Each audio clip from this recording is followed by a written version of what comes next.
Okay, so welcome to Type 6, our special monthly Takdir dialogue sessions. And I'm collaborating with Sam Taroni from the Soul Shed and Robert Hutchinson from Pessejet, which is a wonderful, they're both wonderful organizations. So I would like you each, if you could just introduce yourselves and then we can get started with our session. Sam, do you want to start? Yeah, I can start. So you'll be hearing from me a little bit later on, towards the end of the session, because I'm going to offer an integration practice. Really, I think that's going to be an opportunity to approach integration in quite a sort of a sixy way, because often I think sixes can be dealing with a lot coming kind of towards us at the contact boundary, where we're being imprinted and impressioned by everything that's going on in the field. So it can make a kind of a journey through some content, and I know this content is going to be fascinating and rich and inspiring. It can make that journey of, so what is in this for me, sometimes can be quite a busy question to be asking. It's my busy hand movement. So at the end, I'm going to offer an integrating practice, a three-centered practice to see how you might like to meet the content in a way that's kind of grounded and aligned, and see what is really landing, what's the pieces in it for you today. So that'll be me. And then maybe I might pop up during the journey because I'm a 6. So I might,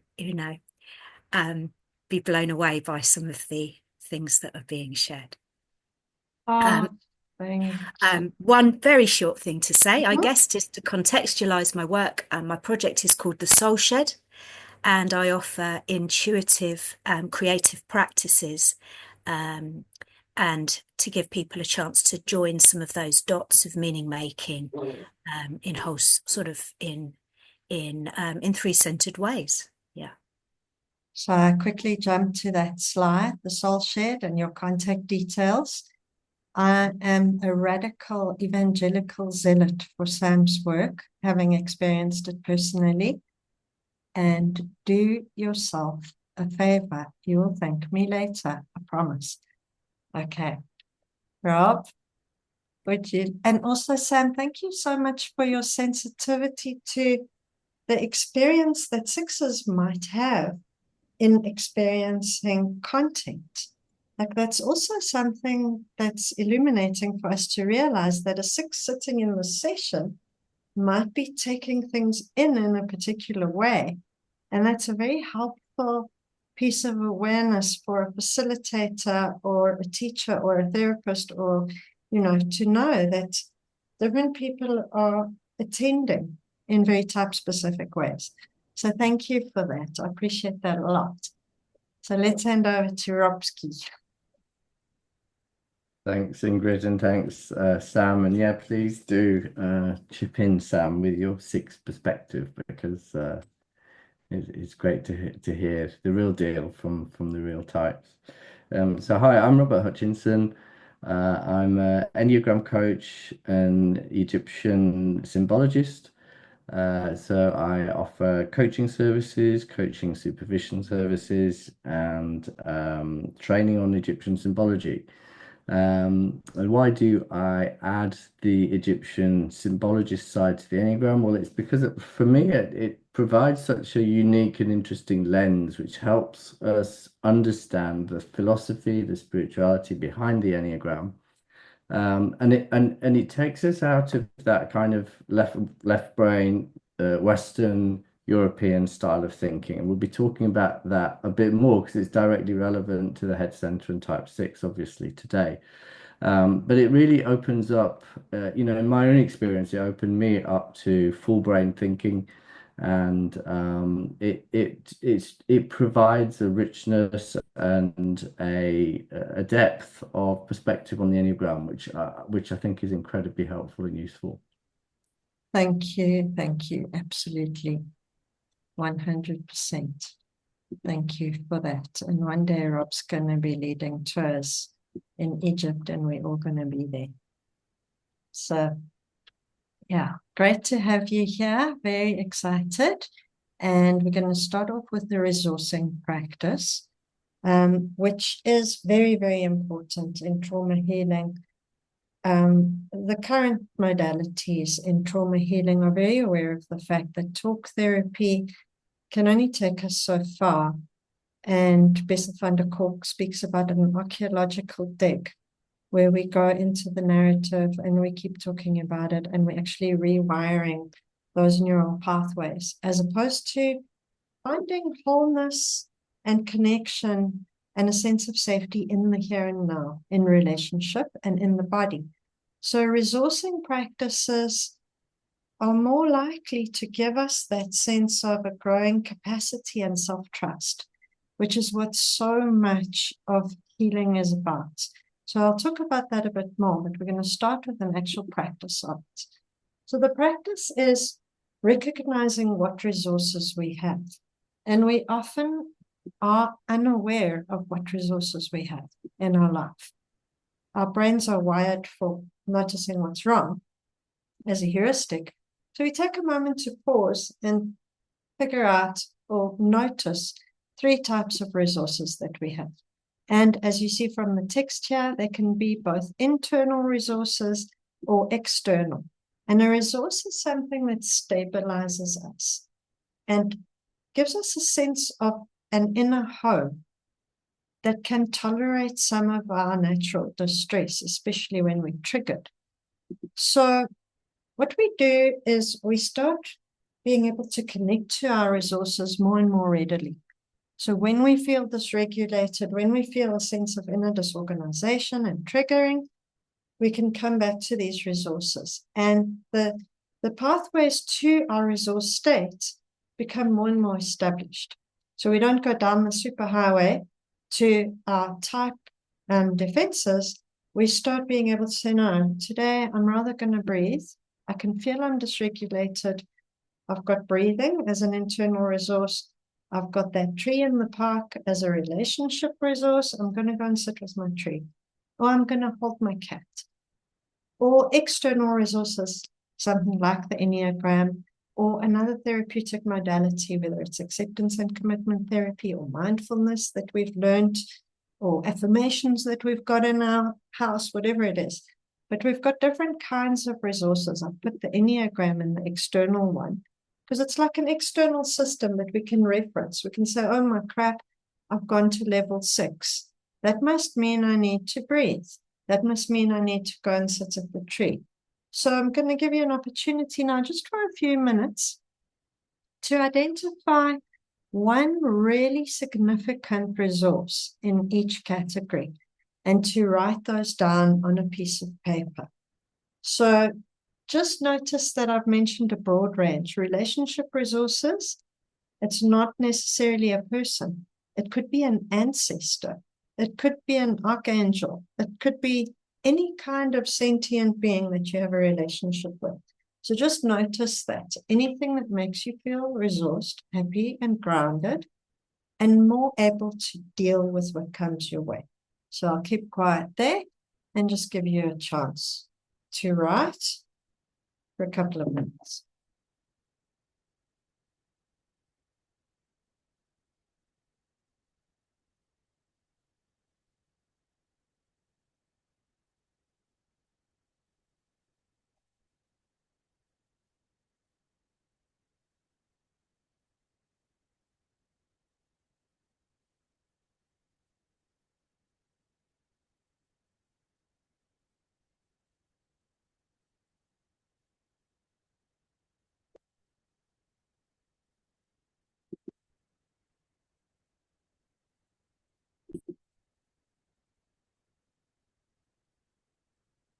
So I just invite you to look at your list of resources and just notice how you feel right now, having turned your field of awareness, your attention, your flow of information processing towards those resources.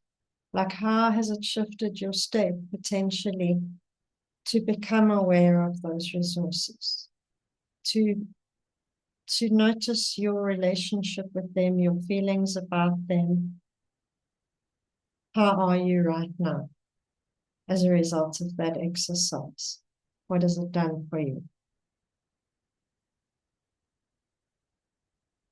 So just be aware of the fact that a very small process like this can actually shift our state.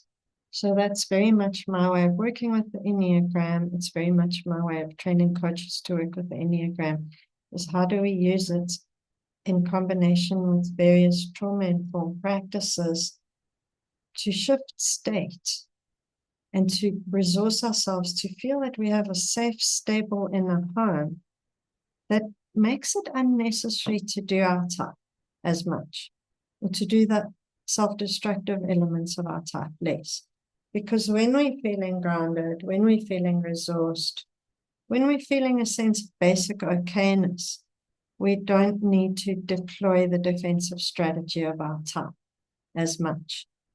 And that's really the objective of knowing the Enneagram, is to find that unconscious freedom from our type, that we're not battling ourselves, we're not fighting, we're not trying to be a better person.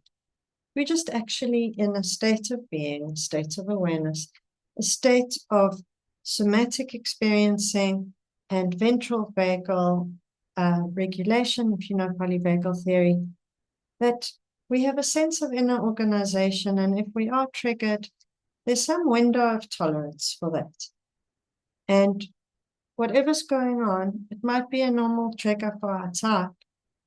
It might have overwhelmed us before, but when we've done a lot of this resourcing and capacity building, we start to be able to handle those triggers differently. And that's the virtues: equanimity, serenity, sobriety, non-attachment, innocence.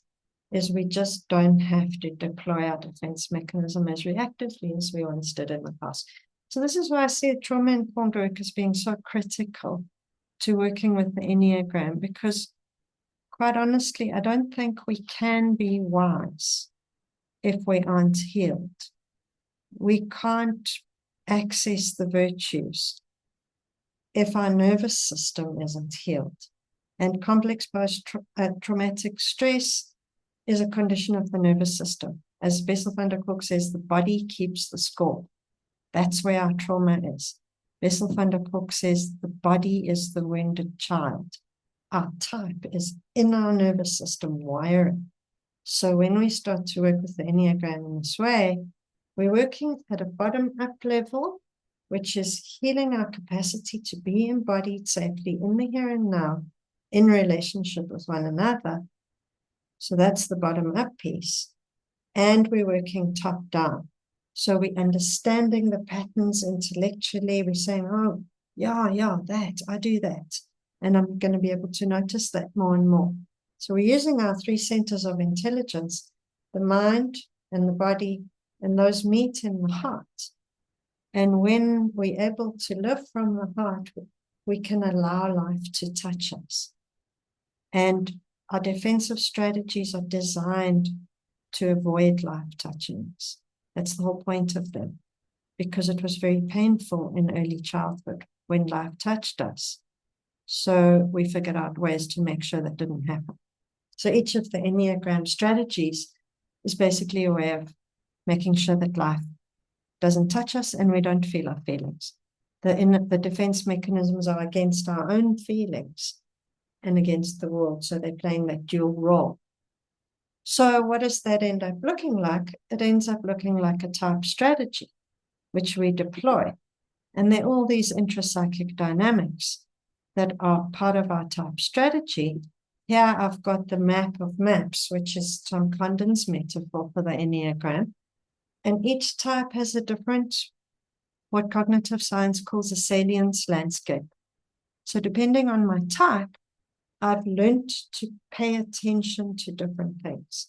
So type is almost like an attentional field, which has certain preoccupations, certain things that are not on my radar. So if I'm self-praise blind, I'm paying particular attention to either social or sexual salient variables, things that seem important to me, and self-praise stuff is not on my map, just not there. And the same for the core type. So here I've highlighted the 6 map, which is a map of flooding hazards. So this particular map of maps, these are all maps of the same city. So one is from space, the Enneagram 7 is like, screw the details, it's somewhere there. And then these other maps kind of are indicative of a visual metaphor for different types. Like Enneagram 3's, shortest distance between point A and B. I don't care about the scenery or stopping to smell the roses or pretty much anything. I just want to get there. So, so these metaphors, we could spend the whole session on them, but just really highlighting the fact that your world and my world and that person's world are radically different. And our childhood wounding shapes our attentional field. It shapes literally at the level of a visual field what we notice, what we attend to, what seems significant to us. So, for example, a 6 hypervigilance is a particular quality of attentional awareness that a lot of things are salient. And if it's a social 6, it's all the social variables going on. And if it's a self-praise 6, it's, am I safe in this, immediate environment? Sorry, I'm about to sneeze. I'm going to pause the recording. Oh, no, I'm not going to sneeze. So, so that's really my perspective on the Enneagram, informed by cognitive science, informed by trauma science, but very true to Naranjo's teachings as well, which is that our type is formed as a combination of temperament and deficits in the early holding environment that lead to a sense of, I need to compensate somehow. So I've got a little schematic here for that, which is that we start off with natural self-affirming instincts. I'm hungry, I want love, I'm wet, I'm tired as a baby. Those are just givens with a little baby. They don't apologize for their needs. But because of neglect, because of misattunement, because of interpersonal neurobiological dynamics and attachment relationships in a pre-verbal setting, some of those needs are affirmed, some of them are denied, some of them are frustrated. And so we start getting these early wounding of our instinctual territory, whether it's self-praise, social, sexual, whatever it is. It's not that specific, but we start experiencing deficits from day one. Our parents are only human, and we're no longer in this buffered zone, which in utero, it's not even actually that buffered, because we can have in utero trauma.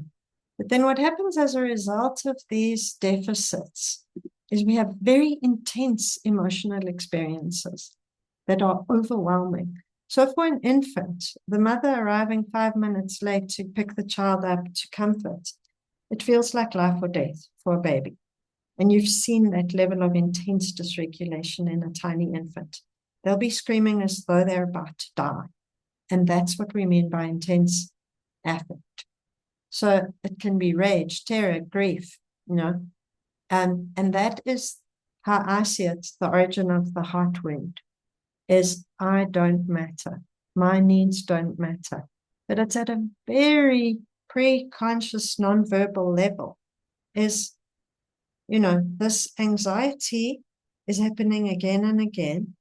The sense of grief, for the heart type, Stan Siegel says it's grief, is disconnection and loss, abandonment, that kind of wounding. So that's where the heart wound comes from. And then we need some kind of way of being with that trauma. And that's where our type strategy comes in, to stop us from feeling those painful feelings, to disconnect us from those feelings. So there's a lot of detail on here, and I will share the slides. But just to lay down the basic idea that part of our type is suppression and part of our type is exaggeration. So, for example, in a type 2, they suppress their own needs and they exaggerate all the features that earn them positive regard, being sweet, being good, being charming, being helpful. Over time, that conditioning gives a very clear signal of get rid of that and do more of that. And our type is a very, very good adaptive response to those continuous signals.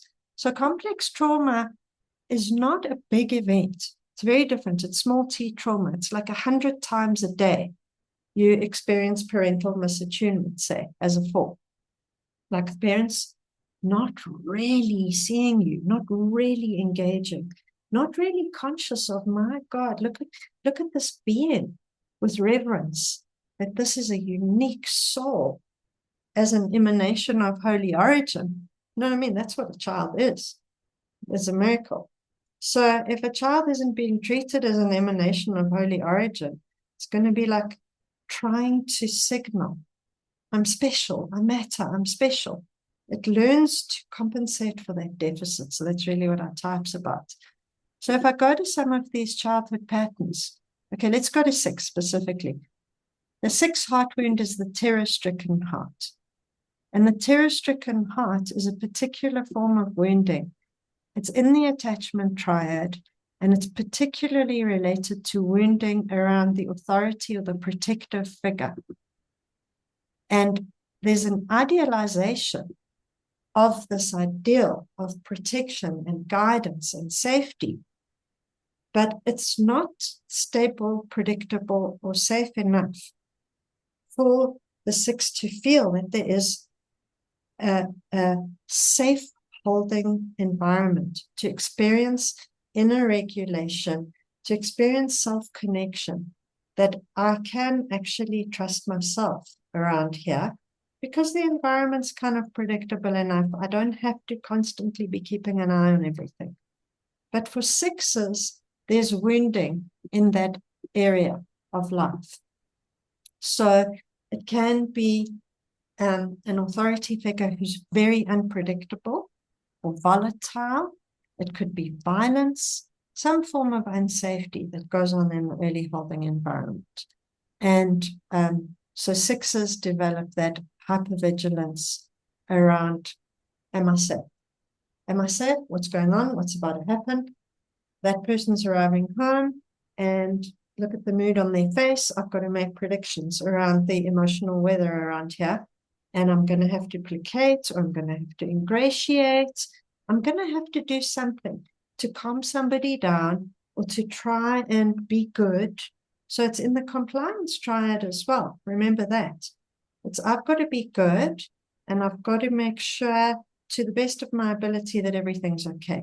Do you want some tea? What can I do? So there are features that it shares with 6, with 1 and 2. And I very often find 6, 1, 2 tri-type clients that they've got that combo of the 3 compliance types. Is how do I keep you happy, move with you, and be good, self-inhibit, behave, and do the right thing to make you happy, prioritize your feelings. So that's going on a lot there. So this terror-stricken heart is this anticipation, and you get very good at scenario analysis. That's going to go wrong, that's going to go wrong, the person's going to do this or that. It's a very helpful skill in early childhood to have these predictive capacities.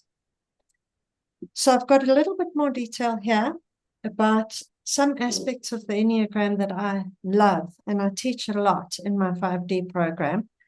The anti-self actions, the traps, and the lies that we fall into and develop and deploy as a result of the childhood wounds. So what we've got here on the left-hand side is the childhood wounds of the lost childhood message is you are safe. That's the message we don't get as 6s. The terror-stricken heart is from repeatedly getting the message tacitly over and over again is you aren't safe. You aren't safe. There's no reliable authority and guidance around here. and the world is a dangerous place, because this little childhood holding environment is the world. And it's not okay to trust yourself. You can't even afford to really pay attention to your inner life, because you're anticipating a lot of the time. So what is there to trust internally? And your instinct for your healthy instincts have to be undercut. Because if this person is the authority figure and you have to love them, you don't have a choice. You can't escape. That's the nature of complex trauma, is it happens at the hands of your caregivers and you can't escape. So what choice do you have? You have to love this caregiver. One of the trauma theorists, I can't remember who it is, says, it's easier to think there's something wrong with you than to believe that your caregiver is a monster. So think about that choice. If you've got a dangerous caregiver, you have to love them. What does that mean? You have to override your own self. You have to override your healthy impulses, your instincts, and you have to tell yourself how to be. When actually, if you had your way, in accordance with your real instincts, you might actually want to put that authority figure in a cage. Like, you can't. You can't do what a healthy adult might want to do in the early holding environment that you're given. So what do you have to do then? You have to do other things. You self-inhibit. That's the anti-self action. So I'm just going to ignore my feelings and I'm going to do what I have to do. I'm going to assess the situation. I'm going to figure it out, and I'm going to quickly mold myself into what I need to be around here. And that's part of the line to 3 as well. What do I need to be around here? That's what I'm going to do. I'm going to do that. I'm going to self-disconnect, and I'm going to be sweet, and I'm going to act loyal, and I'm going to slave in some way. I'm going to ingratiate myself, but at the same time, I'm going to be damn scared, and I'm going to be scanning for danger. So there's this weird conflict internally around this. Then we've got the trap of security seeking. So here is where we think that this is going to get us safety. So 6s in a corporate will get close to the big boss. It's like, okay, cool. I'm the boss's biggest ally. I'm there too. I see I'm under their wing. I'm going to find this powerful 8, and I'm going to be their closest ally, demonstrating loyalty. That's the trap. I'm not acting in accordance with my healthy instincts. I'm not acting in accordance with my truth. My authentic feelings are overridden by my need for security. And I'm going to be the yes woman, the yes guy, because that's what's safe. And you can see how you go way off course with that, because you self-under shutting down the feeling response. So yeah, that was definitely processing through my brain, the 3 piece. Yeah. So that was a sign from holy wisdom that I needed to keep quiet and let you talk. Okay. So is that what happened? Please go ahead. Yeah, you've got to trust these things. Yeah, Ingrid just asked about, what was landing from us. And I saw you nodding, Michael. Are you a 6 as well? Yes, I am very much 6, and actually thought I was a 9 for years and years and years until early this spring, and when it all kind of came crashing down.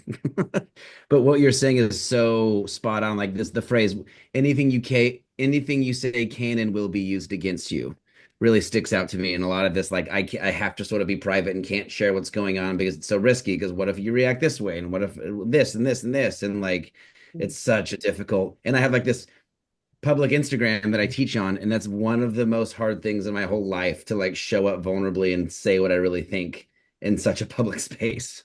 So yeah, what you were saying is so spot on for me too.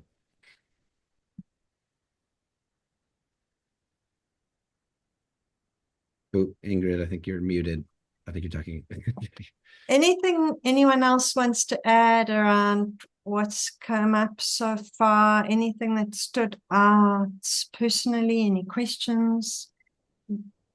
go ahead at this point. Anything else? Sam, anything that resonated?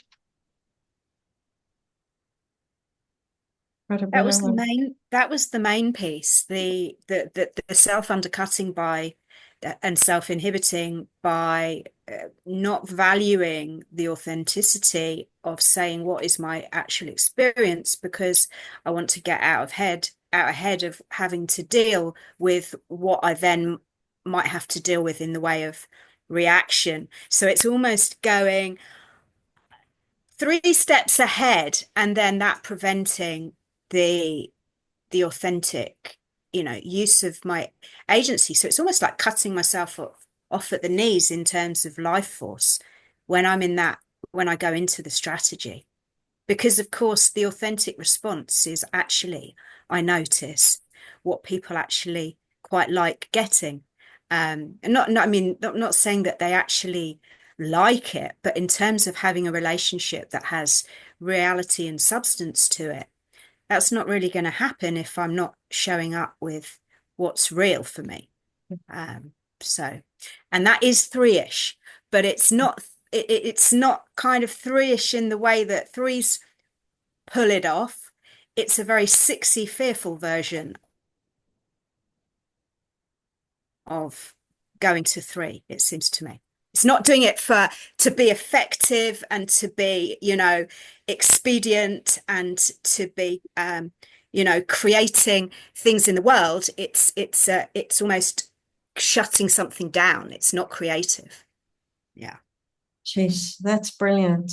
So it's like really understanding that self-imaging that's kind of deployed at 3 is in service of self-protection.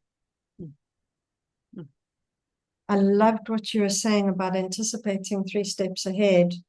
That also helps me understand how 6s are so, they always seem to be asking permission. I notice it so much, and it's one of the main reasons I realized I wasn't a 6, because I typed myself at 6 for a long time. It's like 6s ask permission. I don't ask permission. Even though I've got the same kind of fear and anticipation, my way of dealing with it is kind of experimental and reckless. Like, let me do this and see what happens. 6s don't do that. That part of me, I used to always think was, when I was a 9, I thought I was social dominant, and I used to think it was the social dominant piece. What should I do? What does one do here? What do people do in this scenario? But like, that's not actually, that's way more that 6, like needing permission, needing to be compliant, not wanting to stick out, all those things. It's not the social instinct like I thought it was. I'm actually blind to the social instinct. Amazing. Yeah. Can you say more about that? Like, what made you come to this realization? Like, what were the things that really, when the penny dropped, if it was 1 penny or like 2,000? What do you mean, like with in seeing my 6ness? Is that what you're saying? Or yeah, in your kind of self retyping journey, what were the things that led to that? Yeah, it was, I think the biggest piece, well, I was part of a study group, what's his name? Frederick Cohen. What's his name? I was invited to be part of his social 9 group. And after the first session, he was like, hey, there's a lot of things that don't point to 9. And I said, what do you mean? This is uncomfortable. But one of the biggest things was this reframing of the 6 need for, quote, like safety and security. What I heard a lot was just certainty and assurance. And realizing, like, oh my God, that's all I ever do. Is this okay? Is this all right? Should I do this? Like this need for certainty and feeling like I never have enough certainty was such a huge piece. And then realizing the self-deception from the 3 that sort of made me want to be a 9 and so see myself as a 9. And just so, and with my ex was very, very anxious one. I totally lost my train of thought. You spoke about needing certainty and self-deception. Yeah. There was that piece, and then there was the sort of realizing the contrarian of the 6 in my relationship for 10 years of, oh, you're anxious, I'm not. and sort of like cleverly not being able to see my own anxiety because my ego didn't want me to, basically, if that makes sense. Sort of It a combination of totally those things, does. the biggest pieces. So I'm hearing there really like experiential knowledge of the defense mechanism being an inner defense. Absolutely. The experiential knowledge in lots of very uncomfortable ways to kind of wake up to that and realize just how often I'm doing that was a very scary, uncomfortable, ungrounding experience for a few months, even earlier this year. It was wild, but has been the biggest breakthrough. And I'm so grateful for seeing just where those things are coming from because I can do so much more with them, so much more. Yeah, it was huge. That's amazing. So, like, now that you're seeing the real process that's going on, and I'm imagining more and more real time, when you say I can do so much more with them, can you elaborate on that a little bit? Yeah, great example. Great example. The other day I was I long story short, I ended up canceling a client's request to schedule because I had something with my kids. And I was like, no, this is the right decision. They may be upset, but my kids are important. Okay, I need to decline it. And then right after that, I spun up into this. Should I have done that? What if they're upset with me? What if this? What if I do this? And then my partner was sitting next to me and she said, I think this is just what you do. I think you just second guess yourself.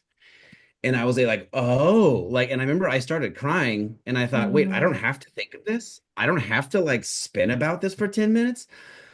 Oh yeah. And this like huge deep breath of like, this is just what I do.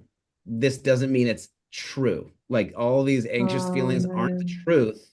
They're just how I think. And that's okay. Isn't that freaking incredible? Hmm. Exactly. I also felt like that. Yeah. Yeah. Yes. It's like, It's like, I'm okay. A mantra for me lately is just I am when I meditate in the day, like I am just connecting to this bigger thing, oh God, that is steadiness of amazing. like I am, even if nobody else is, or even if I don't have support, like I am. It's just a really, it's speaking of resourcing, that's what I wrote down for the internal, just that. Beautiful. That is incredible because that is so much about inner truth, inner authority. It's not some fabricated thing. It's an existential, like Tom Condon speaks about it as a felt kind of gestalt of Mm, self. It's like I've got more self-substance.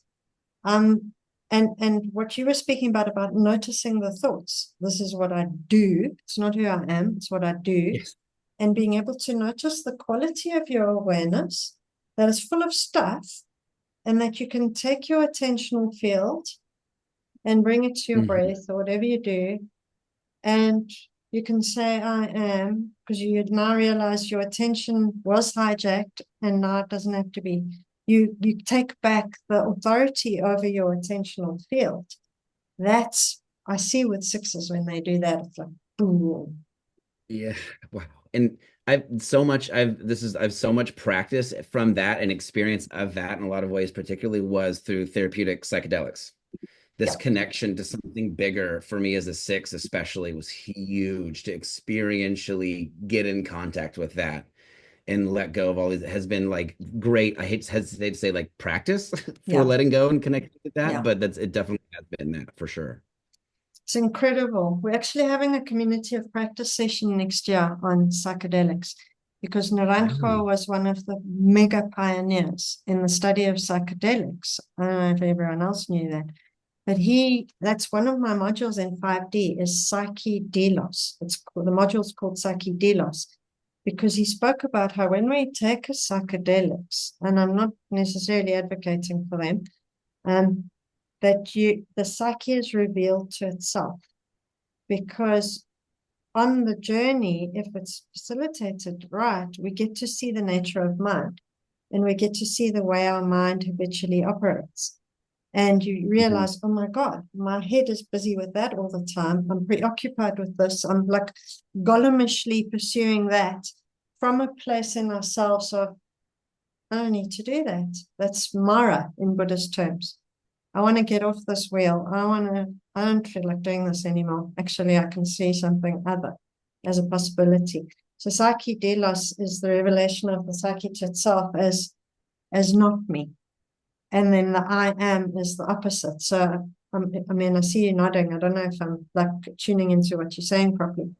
Very much so. Yeah, you're spot on, spot on. It's this sort of, that's when I really realized just how much anxiety I had in a lot of ways was, and I started doing that. Like, Yeah. so terrified of everything and so scary, and thinking that was something wrong with the psychedelic experience. Like, wait a second, this is just what I always do. Whoa. What an incredible revelation. Very much so. Thank you. But yes, very, very much so. Fully agree. What a radical revelation. For me, this kind of thing comes from Buddhism. I'm not that I'm necessarily, wouldn't call myself a Buddhist, but Buddhism says these are the things that we do with our minds. And then you read it like, holy crap, I'm busy with that all the time. And recognizing that is also a psyche delos. It's like I can drop back into some kind of foundational awareness and just notice that thing going on. And I think, which is sort of the same thing I did with my partner when she was like, this is just what you yes, do. Oh yeah. This like, oh yeah, that's just what I do. Kind of saying, yeah, yes. It's just a different, it's not with the substance. It's with tons of practice and support. yeah. So it could be the psyche delos, the initial experience of a substance, like rupturing your type strategy and revealing it for what it is. But then the integration over time, whether it's mindfulness or breathing, or it's the noticing, return, and the strengthening of the sense of I am. So that we might experience I am once every 3 days, then once every 2 days, then once a day. And then we start walking around with the sense of I amness that gives us many degrees of freedom. Because then we can panic, but we can say, I don't need to phone the client and say, sorry, I can actually breathe and get on with my day. So that's my kind of inference around what you're saying and linking it to, my knowledge with the clients. Yes, that's very powerful. Just that walking around that sense of I am more and more in my life. It's that. It's not, I mean, it's not every 3 days and every 2 days. Sometimes it's all of a sudden for a week I forget because life is so crazy. But then the remembering happens more and more. Exactly. Yes. And then these resourcing practices remind us that it's available. It's always there. And yes. And that's the self-remembering in Gurdjieff. As we fall asleep, we wake up, fall asleep, we wake up. And I see it as almost like stepping stones, that at first they're very far apart and we fall into a swamp and we're nearly dying. Then we get a stepping stone, but then they get closer and closer together. That was one more piece on that. I was doing I'd sketch and do watercolor and inks at times. And the other day I was drawing this thing and I wrote, holy shit, I forgot. I am. It was the artwork. And just this experience that I have a lot, like, oh my God, I forgot. Okay. And just like reminding myself.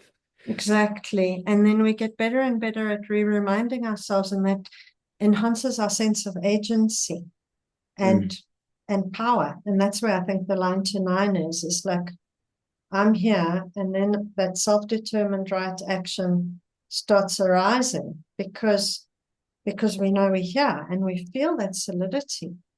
It's just quite phenomenal to watch in sixes. That's very inspiring. Thank you. I feel proud of myself, which is a wild thing to say out loud for me, but it feels nice. Wonderful. Thank you for saying it. So I just want to sum up here with this, that the levels of integration, far from being a measurement of are you good or not, are you there or not, I see them as kind of heuristics. It's just a litmus test to be able to notice, I'm in the whatever end of my type. So I just put the primary types here in a triangle, because I kind of, Rob and I and Sam, we work around this idea that we all are 369, we all are 936, because that's the core themes that we're dealing with in different ways. But I see the phases here. Phase 1, psyche delos, the revelation of the psyche to itself is, oh my God, I'm doing this and I'm doing it to myself. Phase 2, we start to get the integration within and between states in the here and now. So I realized I was totally dysregulated and now I'm not. there's a me, the I am, is the one that can notice dysregulation, regulation, dysregulation, disorganization, whatever. So there's that integration happens around that kind of central sense of coherence. And then it's over time and it's in the here and now. There's a me that's having shallow breathing. There's a me that's panicking. There's a me that actually is feeling maybe okay somewhere in my body as well. So that's what happens in the phase 2 of integration. And then phase 3 of healing is where we start really becoming real. That's what Gurdjieff spoke about. We become real, which means that we can be here, we can have our feelings, we can be with other people, we're in our body, we feel that what Sam uses this word of correspondence. Life is touching us moment to moment. So those are the kind of phases of healing. And as that happens, we need our type less and less. And as we need our type less and less, that's what liberation means. We're free because we don't need our type all the time. We can choose what we want to do. We don't only do our type, we can do other stuff. There's a broader range. So I'm going to stop there. I'm going to send these slides out, and there's a brochure in here for 5D. I've moved it out. I was going to start in January. I don't want to start in January. I've got too much to process. I lost my mom very recently, and I'm taking time out. So I'm starting it in March. And if you're interested in this trauma-informed perspective on types as a coach to become a trauma-informed Enneagram coach, then you might love this program. Rob and Sam have both done it. And that's how we got to know each other and started working together. So I'm going to hand over to Rob now, Robert Hutchinson, and you're going to share your slides yourself, Rob, and talk to us about point 6 from an Egyptian cosmology perspective. Yeah, great. So let me just set that up. Here we go. That should be good to go. So I'll take you through sort of this similar information that Ingrid just shared, but through the lens of Egyptian philosophy. Excuse me, I've got a bit of a cold, so bear with me if my voice is a little bit rickety today. So I always start with this key quote from Gurdjieff, which says that the Enneagram is the fundamental hieroglyph of a universal language. And I don't think we can see this or say this enough times.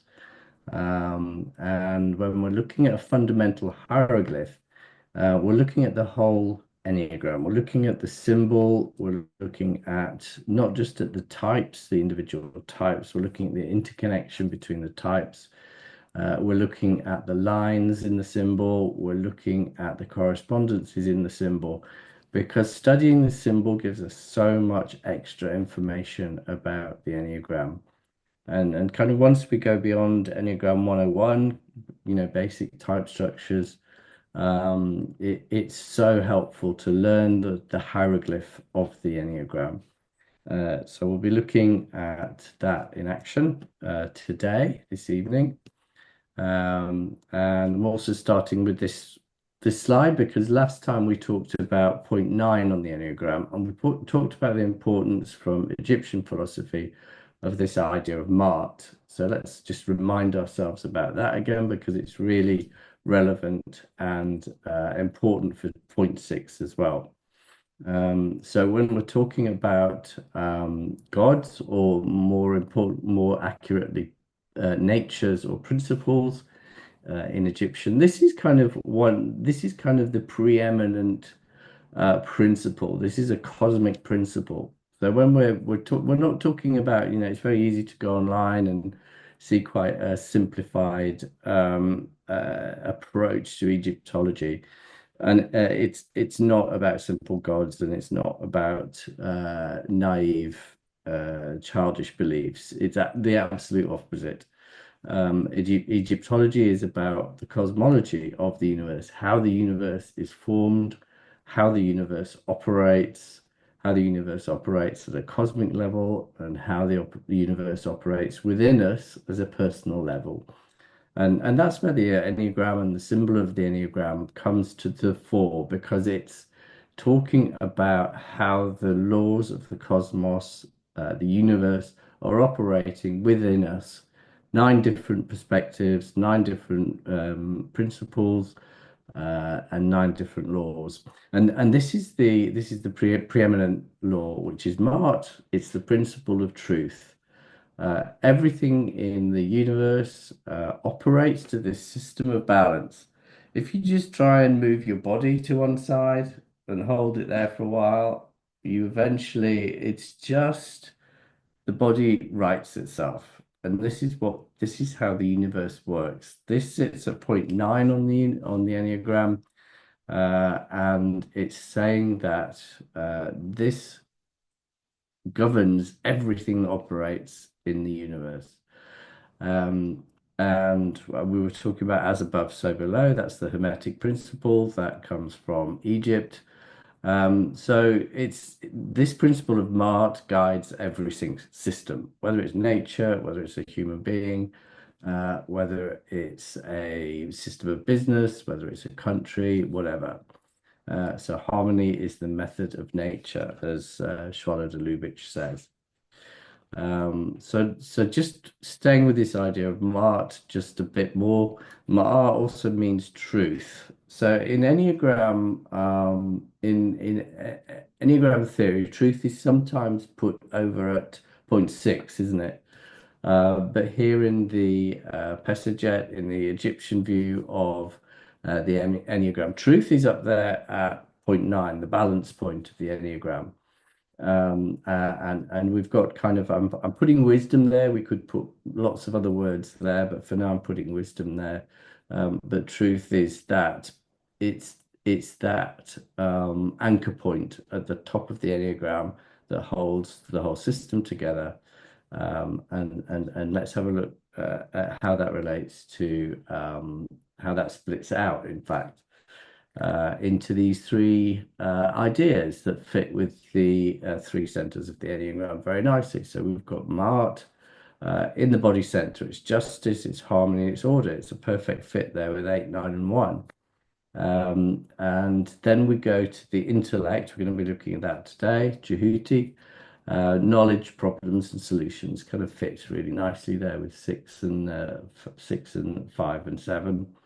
And then we'll be doing another one on point 3 in the future. That's where Het Heru comes in, known as Hathor. These are the kind of much more esoteric ideas: nurturing, excellence, beauty, etc. And why do we work with Egyptology? Because it really brings such a beautiful lens on the Enneagram, and it helps us understand the structure of the Enneagram and the typology of the Enneagram much better than, or not much better, but in a very different way to kind of a linear, theoretical European or a Western way of learning the Enneagram. And then here we come to the heart of the matter for point 6 and the head center.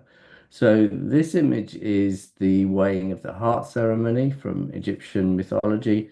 It's what happens at end of life in the mythology of ancient Egypt. The heart, which is over here on the scales, is weighed against the feather of Mart, the feather of truth. If we've led a good life, then the heart is light like a feather.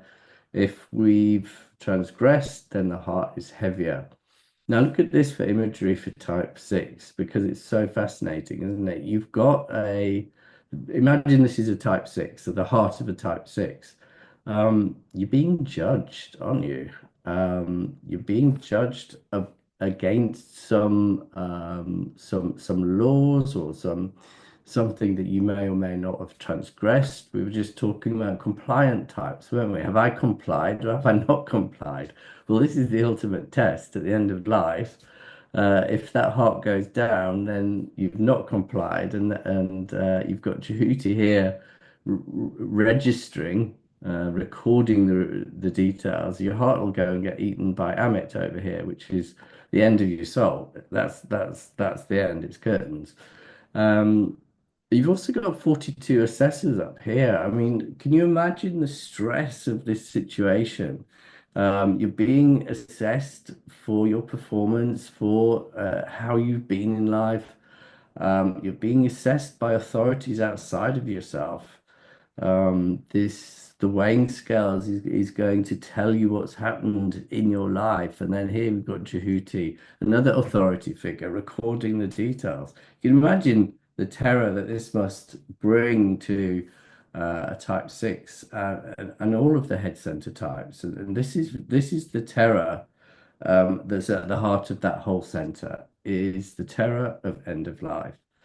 And this image is absolutely core and can help us understand how terrifying that might be. So we've got Djehuti. Djehuti represents point 6 and the head center. Djehuti is the Lord of Ma'at. So whereas Ma'at is the cosmic principle that governs the whole of the cosmos, the universe, wisdom and truth derive from Ma'at. So we could start to see a bit of kind of movement here of a pathway towards higher integration, perhaps, for sixes.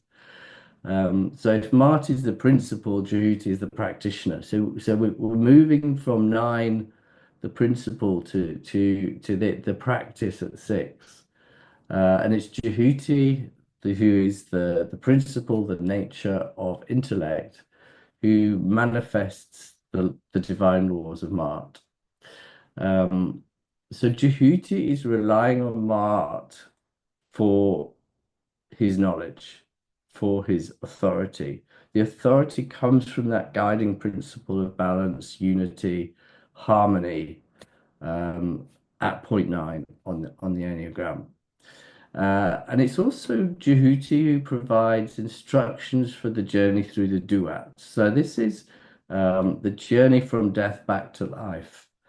So again, that fear, that terror of end of life, that terror of the judgment of end of life, if we do go forward to another cycle of life and rebirth and death, it's Djehuti who's going to be providing the instructions to get us through that. There's a period of the duat is 12 hours of the night, to bring us back to rebirth in the morning. So Djehuti we can rely on as an authority. A couple of other things Hey, to Rob. yeah, Sorry, hi. I wanted to ask you something. Carry on with your point, but I just wanted to ask you something before you carry on. Yeah, ask away. Should I ask now? Yeah. What really hit me in the last slide where you were talking about the judgment is there our heart is being weighed against Ma'at, the feather of Ma'at. It's not the opinion of all of those people. It's our own heart against the truth and the substance of truth. So we shouldn't spend our life trying to impress the authorities. That's for me a big lesson of 6, is I'm not trying to figure out what they want and impress them. It's my measure of truth to myself that is actually being weighed. So I don't know if you say something Well, about kind of the 42 assessors here are assessing you against each of 42 ideals or laws of the universe. So there is a bit of judgment there, yeah, against the cosmic the cosmic laws of Ma'at. But yeah, thanks for that. So Egyptology is full of symbology. It's all about the symbols. It's all about what it means in a kind of non-linear way that can add so much richness to Enneagram. So just a couple of things to mention on here. This is how we spell Djehuti in Egyptian. Just those 2 little slanty lines are quite interesting because that symbolizes duality. So that symbolizes the number two, and it also symbolizes duality. That is the TI at the end of Djehuti. That's the TI. That became TI, and it became DI in Greek, ancient Greek. So when we say duality, it's literally the same T as there at the end of Djehuti. If we say something like diurnal or duality, all of these words, you'll find a TI or a DI in them, and that comes directly from this word here, or from the Egyptian, which is those two slanty lines. So we've got some idea about Djehuti being associated with duality here as well, whereas Mart is more non-duality. And then we were talking before the session, we picked out about this what's called a was scepter. And you'll often see Djehuti carrying this scepter. And this is a symbol of power, dominion, and divine authority. So again, we've got this idea of authority, divine authority, coming from the universal law of balance and harmony, coming through Djehuti. So then we've already talked about some of this on the right-hand side. How does this come out in type 6? Well, it's the behaviors of doubt and certainty seeking. They're looking for guidance and support either within themselves or in some restricted area of the world outside them. So they might be seeking information that might align with their worldview or their problem or the culture that they grow up in. And then obviously we've got this oscillation between loyalty and skepticism, the doubting, questioning of point 6. So all of this kind of from a point 6 perspective, it's painting this picture of truth. Where is truth? Who has truth? Do I have a truth? Do you have a truth? What is a truth?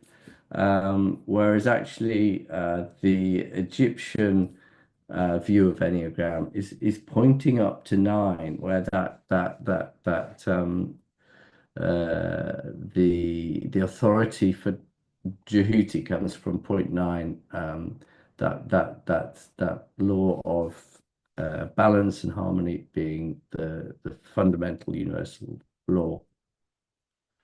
And it's also working with this way with the Enneagram, it really helps us get clear on what the head center, what point 6 and the head center is all about, because we live in a very left brain head center culture and society.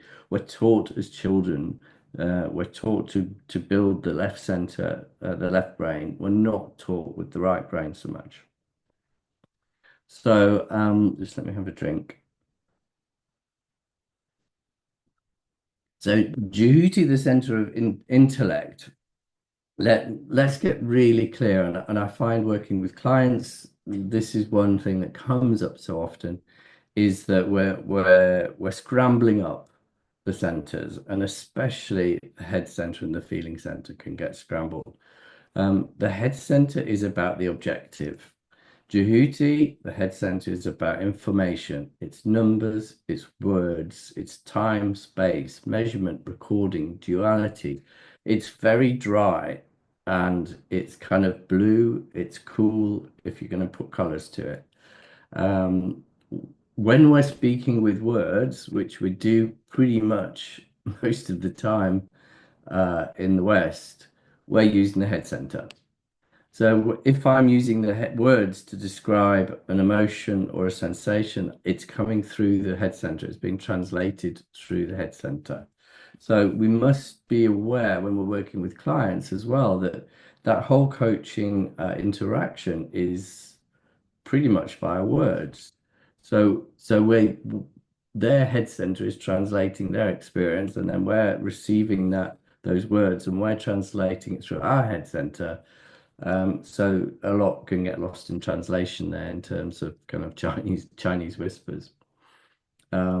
And the head center tends to step in and start to think it can solve emotional problems. So ask clients what they're feeling, what their emotions are. They'll often start, watch out for them starting with the phrase "I think," or they'll start describing emotions with very objective type language.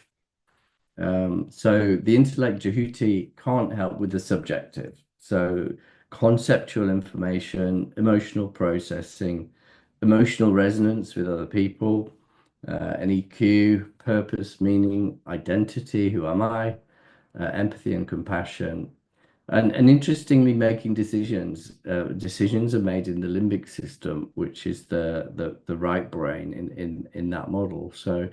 So whereas the intellect can look at information, it's not good at making decisions, and hence at point six we get to this self-doubting and the questioning around decisions, which lower integration. Sixes can, you often see sixes in confusion around decision making or how to make the best decision. So Rob, we've it sorry, is it?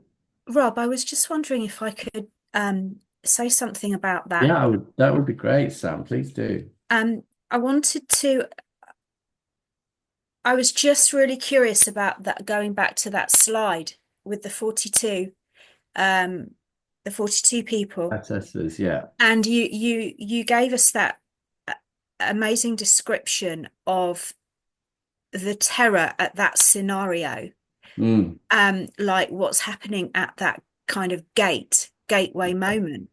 yeah. And it was just interesting to me that Ingrid and I are both head types, and you were relaying that situation, and I was kind of feeling something of the fear that you were describing, of this idea of 42 people sitting upstairs deciding whether I was going through or not, or Yeah. whether my heart was too heavy. And I had this kind of sense of, do you think that because I think my system finds it quite hard to hold space for awe, awe as in Yeah. not the kind of, not the sort of wonder beauty kind of side of awe, but the fucking, excuse me, the trepidation side of awe. The like, Mm, that's just way too big for a yeah. human to Yeah. deal with. And this thing of my sixness then spinning out and spiraling and thinking, for 42, 40 people, what are they thinking? What are they thinking? And you're saying 42 ideals. And I was sat there going, well, what ideals? I haven't got those written down. I don't know what those ideals were. No one told me about the ideals, and now here I am, and this whole Yeah. kind of thing. And it strikes me that maybe that what you were just describing about, the client that is in the headspace that is trying to process emotional experiences through the thinking center, and you are trying to hold space for them to find a way of not doing that, and that possibly being quite hard sometimes with six clients.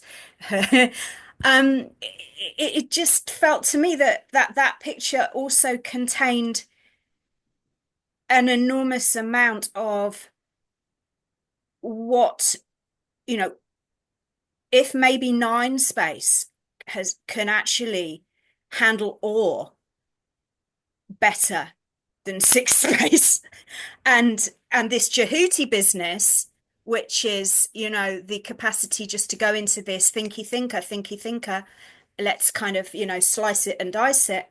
Yeah. It is, it's that kind of, I don't know. There just seems to be a lot of paradox in this, and complexity, that you were speaking to. I think I'm getting to the point where I'm not making sense anymore, but it felt big, all that for me. Yeah. Okay. So maybe if I can kind of bring it together in a Type 90 way. Yeah. I think all of us, and I think especially sixes, we're living in a world, a civilization that doesn't have a secure ground. And what this provides is a cosmology, and it's a complete cosmology. So yeah, so we're left with so many questions, and of course that gets a sixth mind going into overdrive. And it's about context, and we live in a world where there are different religions and there are different spiritual pathways and there are different ways of explaining how the world works, and so we're all left with this kind of making it up either for ourselves or through various different religious traditions. Whereas in actual practice, when this system was used, there was no kind of debate about this. It was, the society was built around a secure foundational understanding of the way that the universe works. So I don't know if that helps to answer you in any way. Is that I think that we're all living, and it gets magnified at type 6.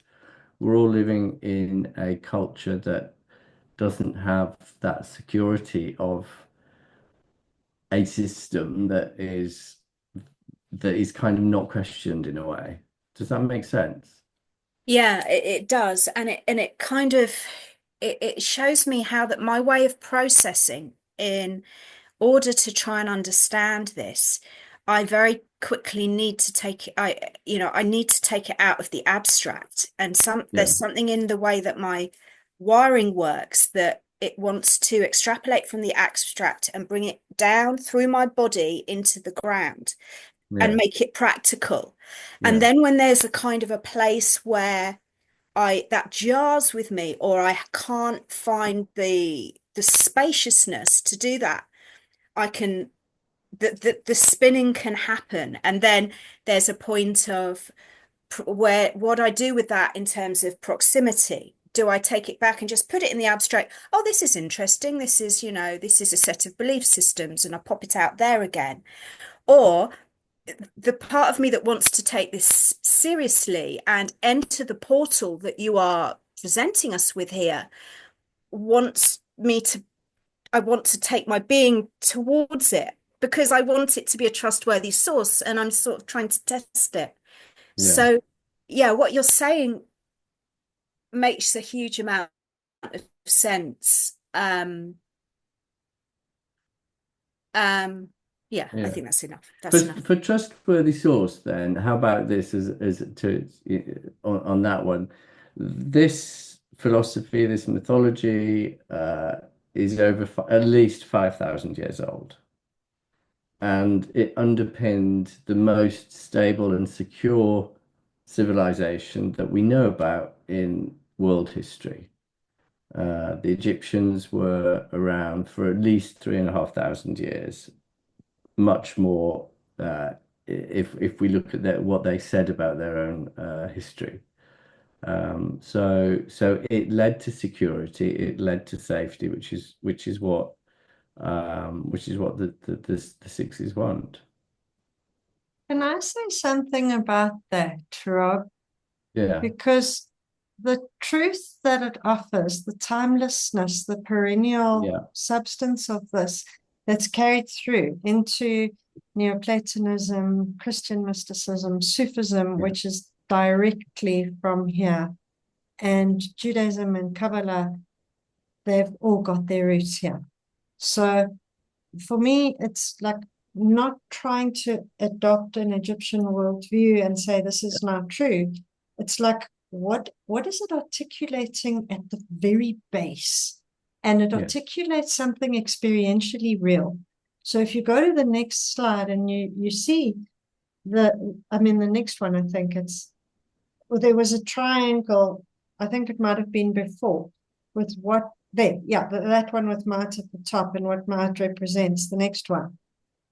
yeah, That one.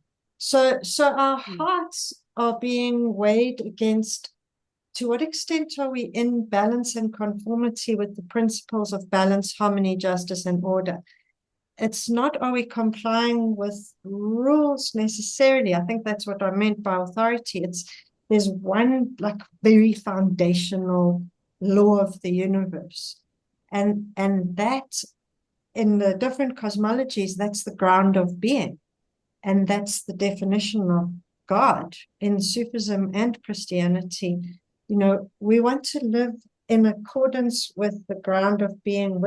In Sufism, the name for God is the real. And I see point 9 and Ma'at as this is the real. I don't know, I suppose what I'm basically trying to point out is Egyptian cosmology is not offering us a framework or a set of rules. It's an articulation of something very fundamental. Yeah. And I think it's a really good point. This is one lens to look at the world through and personality. We're here talking about Enneagram. There are many others, but this one, and we're not talking about necessarily we're certainly not talking about going back and living in the way that Egyptians live. But what we're saying is, what is in this slide in front of us that is useful and helpful for us right now?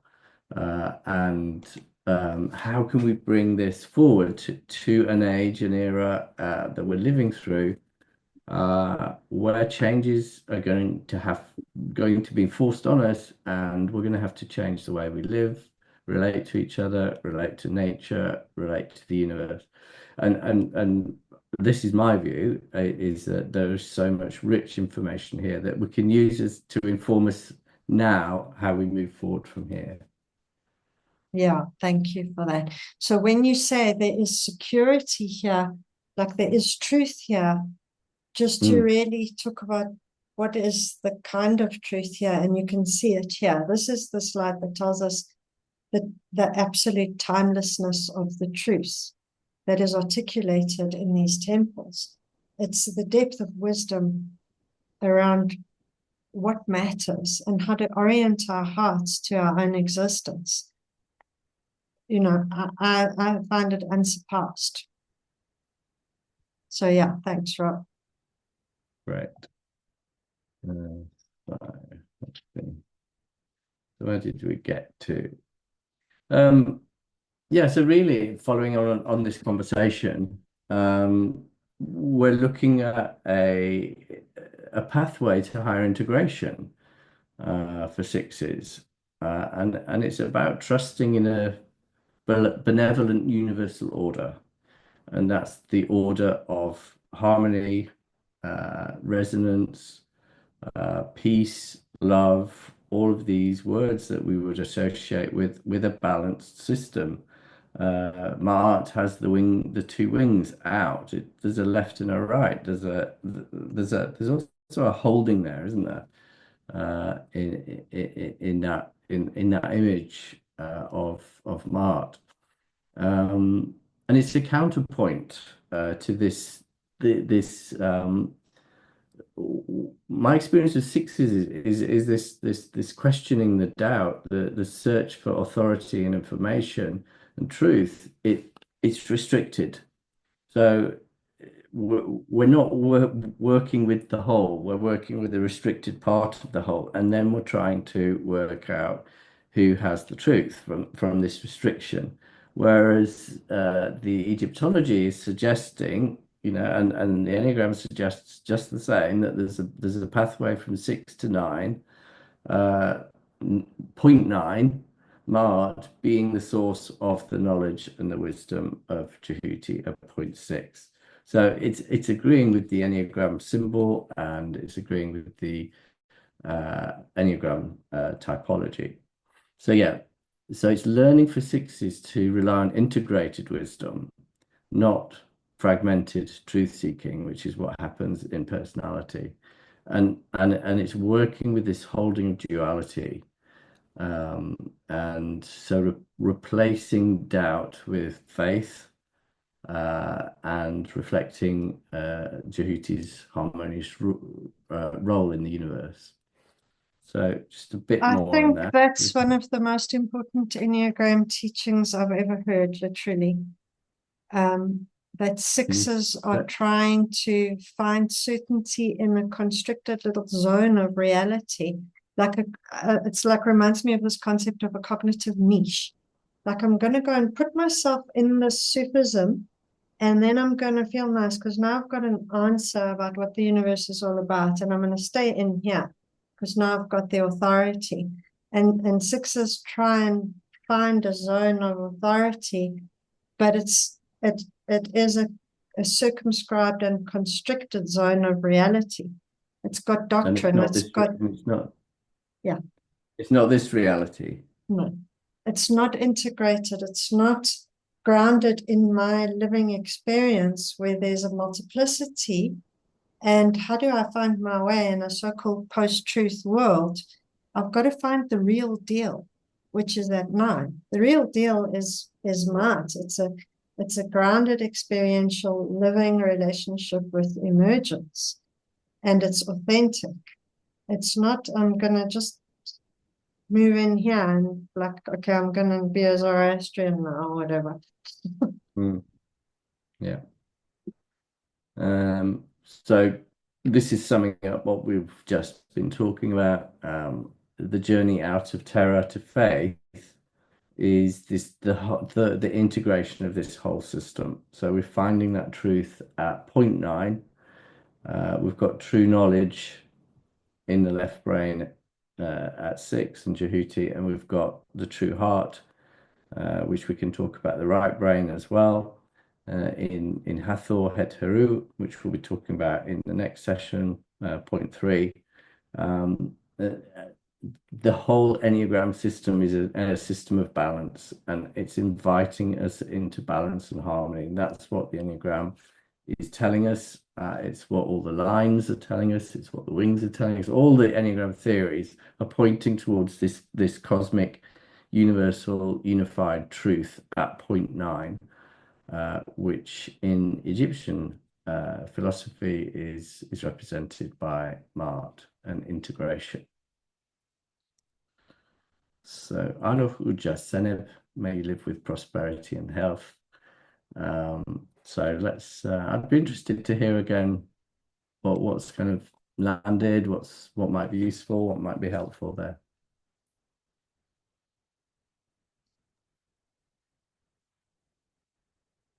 There's one little thing I wanted to say about the higher mind, the higher mental center, because the kind of lower mental center is about cognition and problem solving and this and that. But the higher mental center is what Michael was talking about. It's awareness. And what we do with our awareness as an illuminating ray. I see that as Djehuti as well, the sublime principle of illumination, that light can be shone on our hearts. It can be a field of what's happening intuitively. What is my heart telling me? What are my senses telling me? So I don't want the mental center restricted to the cognitive, you know what I mean, the intellect. Awareness in the higher mental center is like what we train in mindfulness and Buddhism. It's like a heart-mind field of awareness. So I just wanted to add that bit. And I think Djehuti, from my experience being with you in Egypt in these temples, that's kind of how Djehuti became the one that I'm totally in love with, because I think it is the Egyptian stuff is articulating that quality in Djehuti. Yeah. So the mind that you're talking about, so you've got this kind of restricted dualistic mind, which is the mind, the head center of the Enneagram, restricted over there at point 6 with 5 and 7. And then what you're talking about, the higher mind, is that integration. So it's either the circle that encompasses the whole symbol, or it's the point at the middle of the circle that is the focal point of the whole symbol. And that's where the 3 come into alignment: head, heart, and body, as an aligned system. So personally, I would use higher mind because it can be confusing. So we could talk about higher consciousness. There'd be another word, because mind we associate with the head center. Okay. I personally don't associate mind with the head center. I associate it with this foundational awareness, Yeah. like vast luminous awareness in Buddhism. Yeah. So it's Yeah. kind of maybe a technical terminological difference, Yeah. whatever. But like when you were talking about Djehuti in Egypt as kind of he's a bridge between the divine and the world, between, like, he's also the god of magic and writing, and so like there's so much that we wouldn't have if it weren't for him. So I think what I'm appealing to is like the higher aspect of Djehuti as utterly miraculous, as a ray of awareness, if you know what I mean. Yeah. Yeah. Because for me, cognition is quite instrumental. It's like I have to adapt and do stuff and pick up this class. Like Djehuti is miraculous, basically. Yeah. Yeah. Or, all of the higher principles, the higher natures, are absolutely breathtaking when you understand the sophistication of the system that was in place and has been transmitted through time to us. We're very fortunate that we can sit here and explore all of this together. Totally. We have the original Egyptian carved in stone in the driest place on earth, one of the driest places on earth, so it's all survived. If we read many other texts, they've been translated, they've been copied, they've been, it's not the original that we're looking at when we're reading, many Hebrew sources, Christian sources, etc. But we have the original Egyptian there in stone. Right in front of us for anyone to see who has a way in, like you. Thank you. And we're still learning, we're still interpreting. We've only been able to understand hieroglyphs again for 200 years. And, it's the first 100 years of that was kind of Victorian times, which was very imperial. It was, there was a lot of trying to validate the Judeo-Christian Bible, etc. When, of course, the Egyptian culture predated that by thousands of years. So it's only really been in the last 100 years that we also start to get the influence from the East coming through in a way that wasn't around in Victorian times. So that we can kind of see the links with Zen, with Buddhism, with Hinduism, etc. We can see how it fits in with other traditions and links with other traditions, and we can understand from other traditions, that's what this might be pointing to, and it's what it might be talking to. So yeah, we're still discovering, we're still exploring, we're still working out what all of this means. Yeah, well, I'm looking forward to your Passaget Mystery School kicking off and us being able to come to our monthly sessions and download all of this wonderful, incredible wisdom. It's so conciliant, with the Enneagram, with the neuroscience, with it all just coheres in such a beautiful way. So I'm super grateful that our teachings are coming together. Yeah. And it's worth talking, mentioning the neuroscience. It's so fascinating that the latest neuroscience is validating all of this. Mm-hmm. And it's validating the worldview and the philosophy and the methodologies that were around at least 5,000 years ago. And the understanding of like quantum physics. It's down to we won't go down that rabbit hole now, but we'd be here all night. Not now. Let's stay away from that one. Oh, thank you, Rob.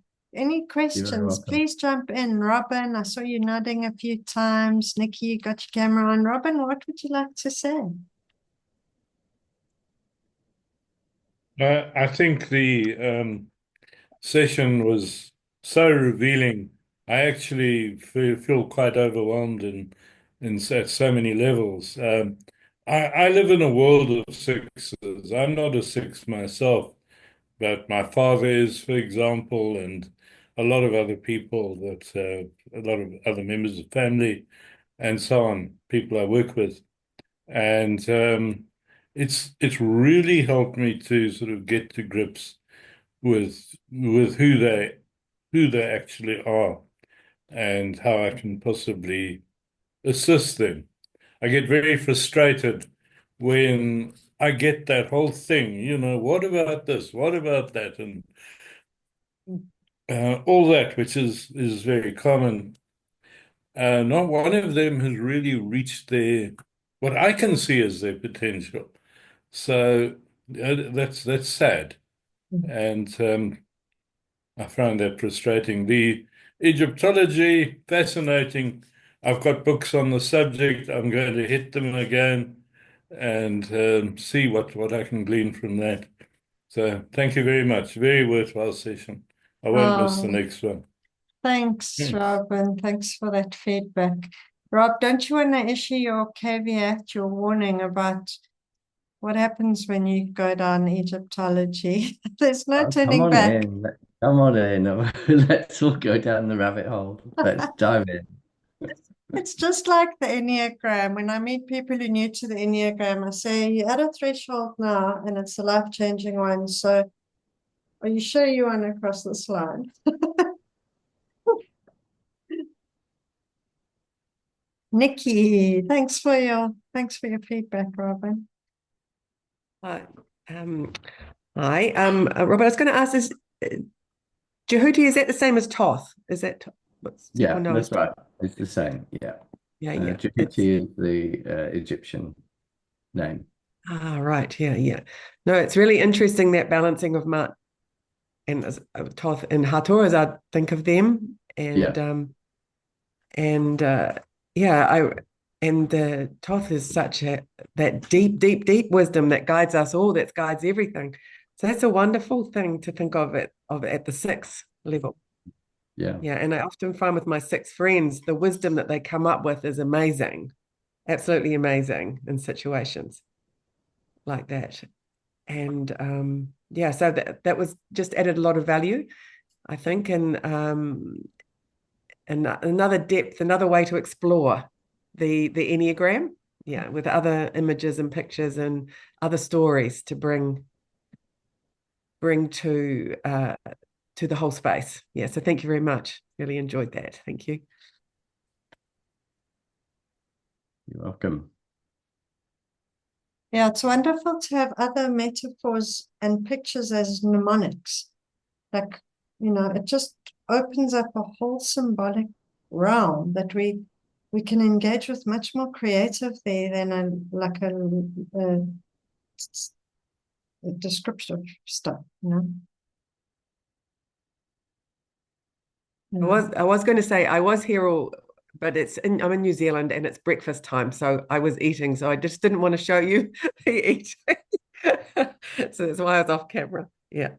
Thanks for coming, Nikki. We appreciate it. Anything more you want to say or elaborate on, Rob, before we do Sam's practice?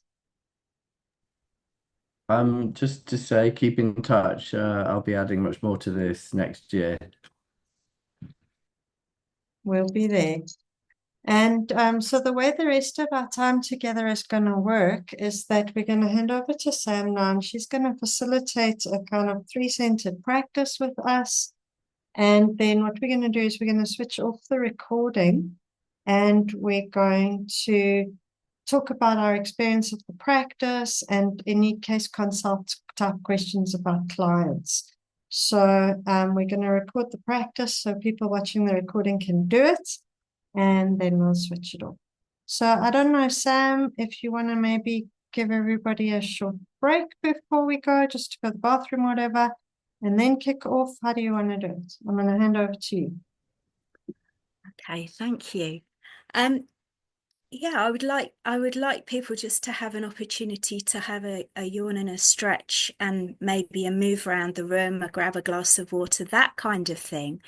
But I would love you to come back while this is still very fresh, you know, because the process will be an integrating practice with 3 stages.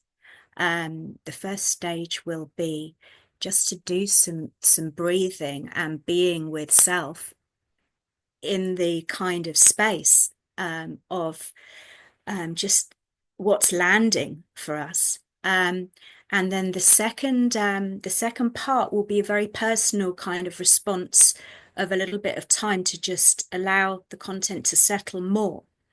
And then we'll come back and do, you know, the piece where we'll turn the recording off and we'll share together.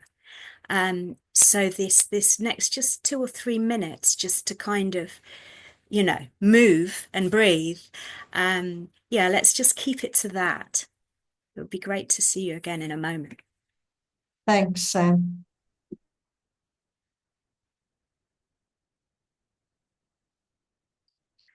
Okay. So, just like to take a moment just to find your seat in a way that feels good. If there are any little micro adjustments you need to make so you're in a position that you know you'll feel comfortable for a while. And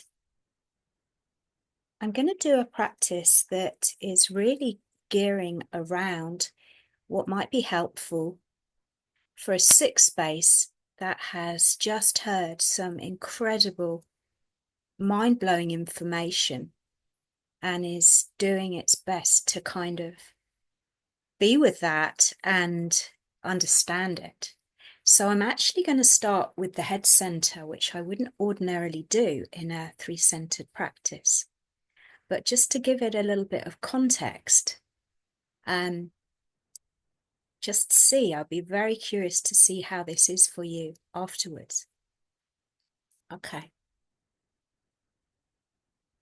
So what I'd like you to find into is a box breath, which is that breathing pattern where you give your breathing 4 sides.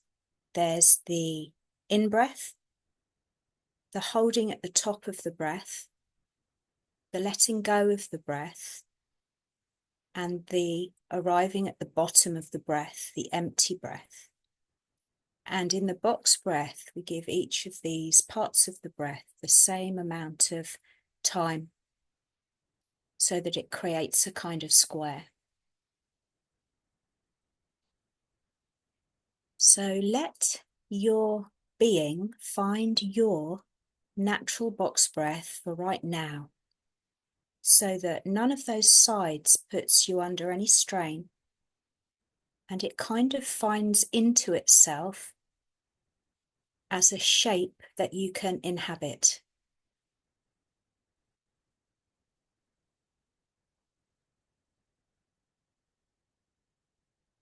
And the sense of being contained by the breath in itself can be a very soothing thing for a 6y brain.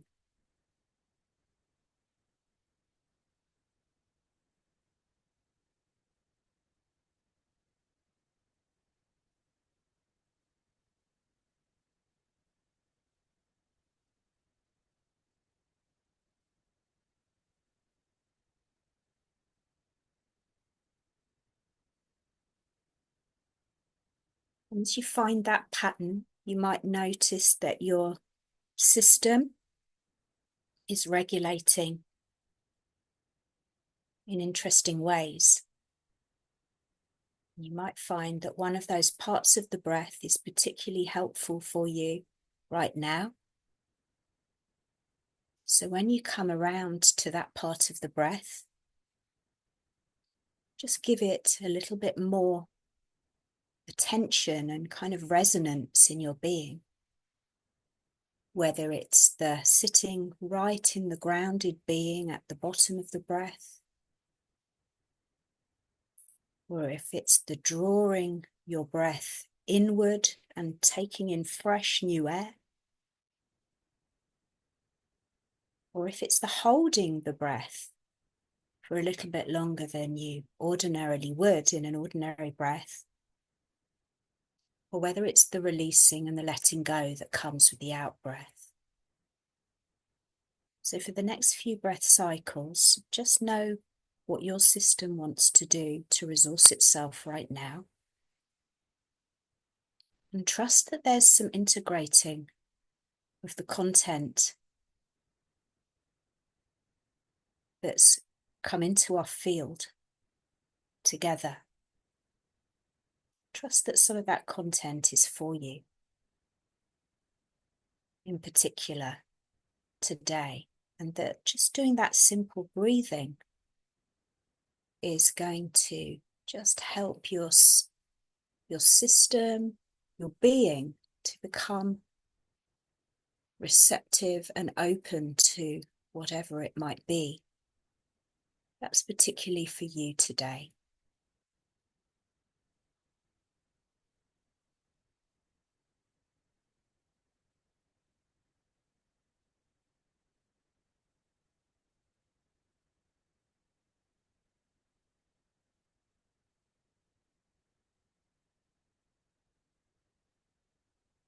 Now you've got that pattern just doing itself now, as you've got used to what your box breath is like for you. Just allow that to continue. And allow your attention to come up to the space around your head.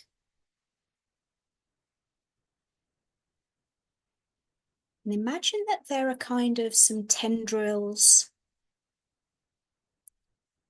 some pieces that have connected with ideas or images or a felt sense of some of this content that we've been exploring, and allow those tendrils just to become silky and supple, and just to return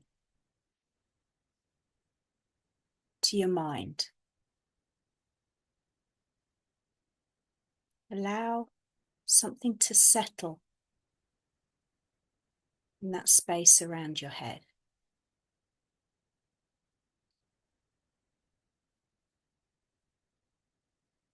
So there's a kind of a returning into an alignment starting at the crown of your head that comes all the way down through your spine, down through your seat, and through to your connection with the earth. And allow your box breath just to follow that journey a little bit. The returning of the tendrils of the mind to itself, and then returning downward to the seat of your being, in the here,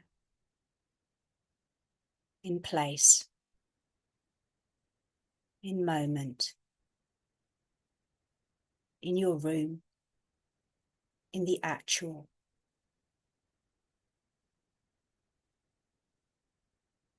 You just arrive down into that place of deep-seated sense of bodied that perhaps we feel most in that connection with the earth, with the ground, with gravity.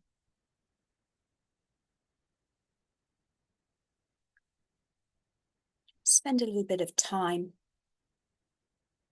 resourcing there in this grounded, connected, worldly part of you that is your body center.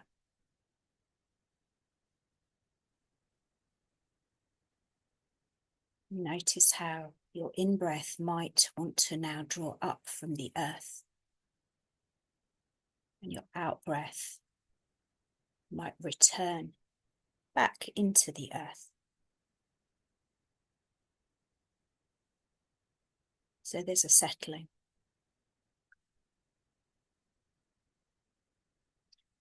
And sometimes sixth space can become quite disconnected from the sense of the body and the ground. And that returning breath to the ground and drawing breath from the ground can be a very security creating, patterning to connect with in sixth space.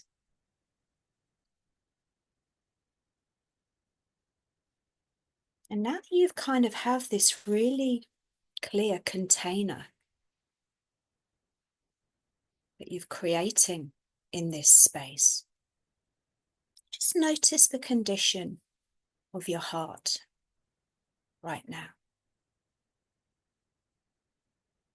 Not with any sense of needing to change it, more in that sense of creating a home for it within these foundations, pillars, and roof of this breath, this kind of provisional but very real temple that you've created by simply breathing yourself here now.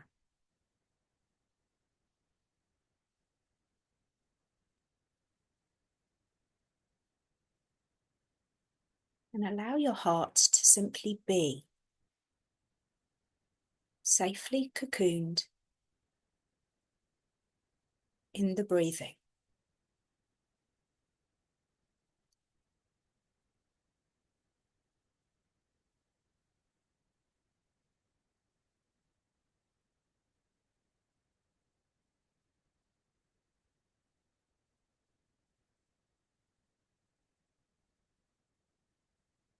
This sense of being a three-centered being is really kind of defined and refined in this practice.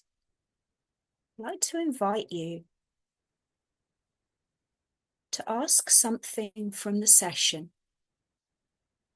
whether it's an idea or it's an image or it's a real felt sense of something that really affected you or moved you or gave you pause or created a sense of deep opening or curiosity, whatever it might be, the piece that you know that your system would like to just spend a little bit of time with now.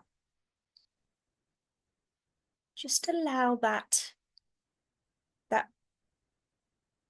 piece that is the whole for you. Just allow that sense of it to be with you now. Notice what is happening for you as you do that. Maybe there are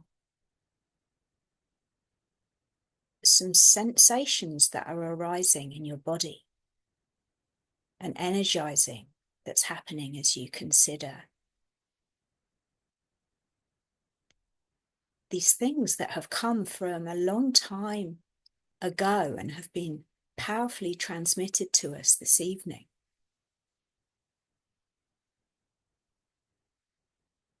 Maybe there are thoughts that are just coming and arising and arriving in connection with what it might mean. Maybe there's a sensation in your heart, a relationship to this content that is meaningful for you personally. And just allow all of that just to be around and be in your field and in your awareness as you carry on breathing for a few more cycles. Almost as if you're having a deep, wordless, uneffortful conversation with something very, very important.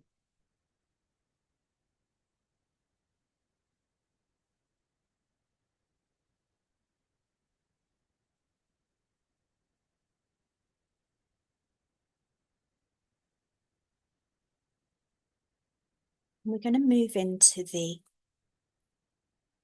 second part of the integration now. And this is something that you can approach in a very personal way.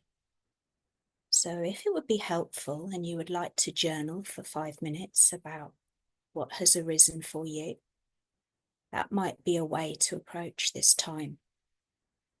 Or maybe you might like to just spend 5 more minutes just breathing with yourself and with what is meaningful for you right now.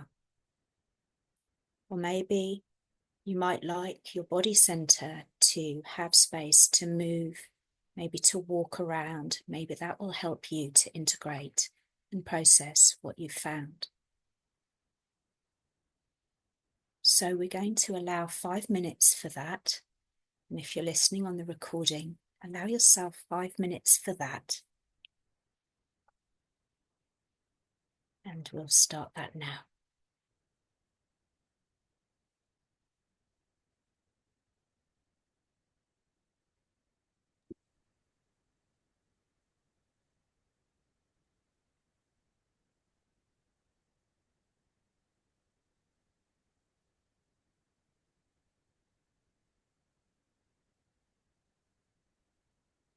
What you're thinking.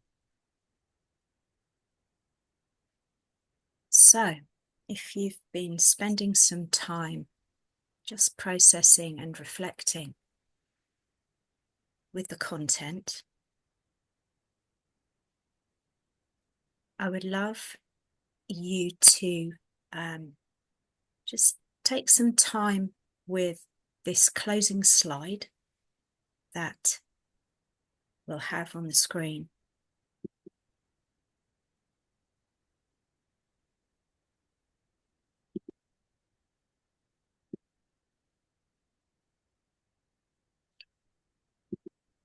And this slide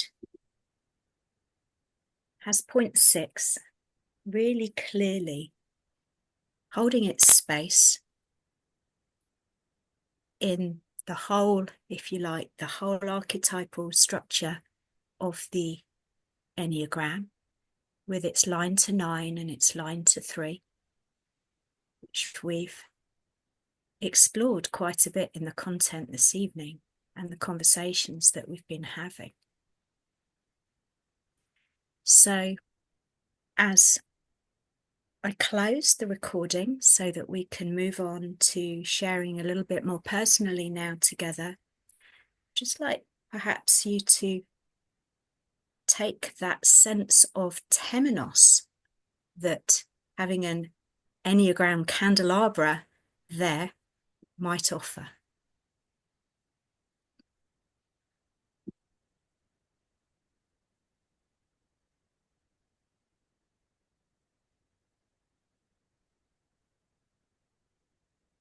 Thanks, Ingrid.